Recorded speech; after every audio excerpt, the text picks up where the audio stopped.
Friends, welcome to NGO kitchen. நம்ம இன்றைக்கி பார்க்க போகிற வீடியோ வந்து ஒரு ஸ்வீட் ரெசிபி தாங்க பார்க்க போகிறோம். என்னென்னா லவா லட்டு தாங்க பார்க்க போகிறோம். வாங்க எப்படி செய்யலான்னு பார்க்கலாம்.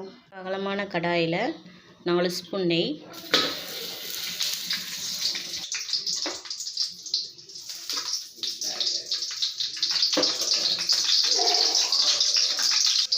இது கூட பாதாம் பருப்பை வறுத்து எடுத்துக்கலாம். பாதாம் பருப்பு ஆப்ஷனல் தான், நீங்கள் கிப்ஸ் பண்ணிக்கலாம்.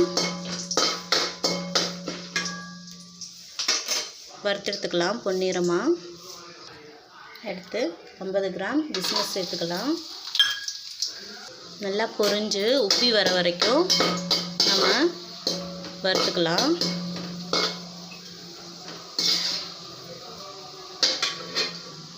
இது கூட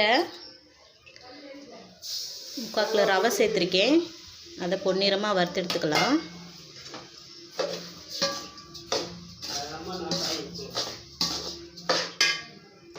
நான் ரவை எடுத்த அந்த கிண்ணத்தில் 3/4 கப்பு சர்க்கரை எடுத்திருக்கேன். அதை பவுட்ரு பண்ணி எடுத்துக்கலாம் மிக்ஸி ஜாரில் போட்டு.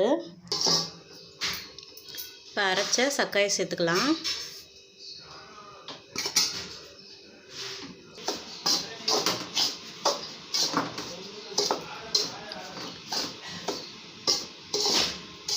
நல்லா கலந்து விட்டுக்கலாம். அந்த சர்க்கரை வந்து அந்த சூட்லேயே நல்லா கரைஞ்சிரும்.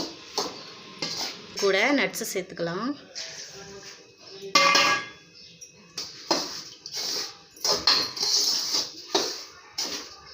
ஒரு கப்பு தேங்காய் பூ சேர்த்துக்கலாம். கொஞ்சம் பால் ஊற்றிக்கலாம்.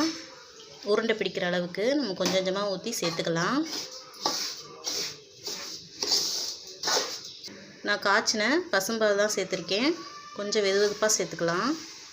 இந்த அளவுக்கு வரணுங்க. அவ்வளோதாங்க.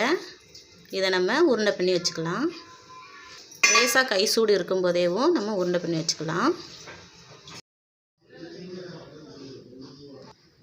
இந்த அளவுக்கு எடுத்து உருண்டை பண்ணி எடுத்துக்கலாம்.